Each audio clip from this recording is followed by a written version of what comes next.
अस्सलाम वालेकुम एवरीवन। आज मैं आपको बताऊंगी रेस्टोरेंट स्टाइल माश दाल बनाने का तरीका। देखने में ये जितनी खूबसूरत लग रही है, खाने में भी ये इतनी ही मज़ेदार है।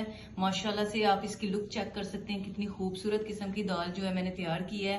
आप भी मेरी ये रेसिपी को ज़रूर फॉलो कीजिएगा और मुझे कमेंट में बताइएगा आपको ये कैसी लगी है। चले अब हम इसको बनाना स्टार्ट करते हैं। यहाँ पर मैंने माश दाल को 1 घंटे के लिए भिगो के रखा था। यहाँ पर मैंने हरी मिर्चें जो है वो चॉप कर ली हैं, अदरक लहसुन का पेस्ट रेडी कर लिया है। यहाँ पे 2 से 3 जो है प्याज जो है इनको मैंने कट कर लिया है। हरी मिर्चें और टमाटर कट कर लिए हैं। 2 टमाटर लिए हैं। यहाँ पे मैंने 7 से 8 हरी मिर्चें ली हैं और यहाँ पे जो धनिया है इसको मैंने कट कर लिया है। चलिए हम बनाना स्टार्ट करते हैं। सबसे पहले हमने इसमें जो है कुकिंग ऑयल डालना है।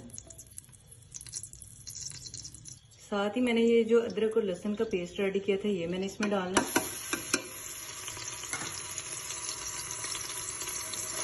इसको आपने मीडियम फ्लेम के ऊपर गोल्डन ब्राउन करना है। फ्लेम आपने हाई नहीं करनी, बिल्कुल मीडियम फ्लेम पे आपने इसको गोल्डन ब्राउन करना है।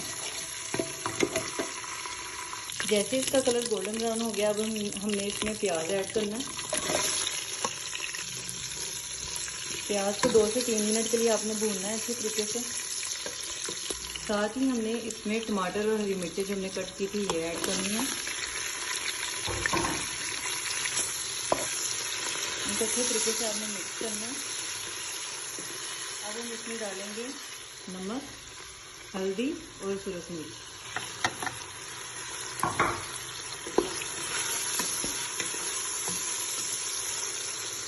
अच्छे तरीके से आपने मिक्स कर लेना है। अब हम इसमें पानी ऐड करेंगे। पानी इतना ऐड करना कि आपका मसाला इजीली गल जाए।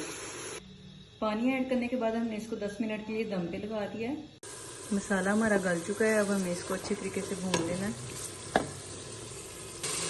2 से 3 मिनट के लिए हमने इसको अच्छे तरीके से भूनना है। मसाला हमने अच्छी तरीके से भून लिया। अब हम इसमें माश दाल ऐड करेंगे। अब हमने इसमें पानी ऐड करना है। पानी आपने बहुत ज़्यादा ऐड नहीं करना, इतना ऐड करना है जिसमें दाल जो है वो डूब जाए बस। पानी डाल के अब हमने इसको 10 मिनट के लिए वेट पे लगा दिया है। जी 10 मिनट की वेट के बाद अब हमने चेक किया है, दाल हमारी अच्छी तरीके से गल चुकी है। अब हम इसमें ऐड करेंगे 2 से 3 हरी मिर्चें। इससे दाल का जायका बहुत ही मज़ेदार बनता है। साथ ही मैं इसमें होममेड गरम मसाला ऐड करने लगी हूँ। अगर आपको भी इस मसाले की रेसिपी चाहिए तो मुझे कमेंट में बताना, मैं आपको ज़रूर दूंगी। अब हम इसमें हरा धनिया डाल देंगे। आप देख सकते हैं माशाल्लाह से कितनी परफेक्ट लुक आई है और बहुत ही अच्छी मज़ेदार किस्म की दाल बन चुकी है हमारी। इसको मिक्स कर लेंगे हम। अब मैं इसको डिश आउट करके आपको दिखाती हूँ। जी माशाल्लाह से मैंने इसको डिश आउट कर लिया। आप देख सकते हैं इसकी फाइनल लुक कितनी खूबसूरत लग रही है और ये बहुत ही लजीज बनती है। मेरी रेसिपी को फॉलो करके इसको एक बार जरूर बनाइएगा और मुझे कमेंट सेक्शन में जरूर बताइएगा कि आपको ये रेसिपी कैसी लगी है।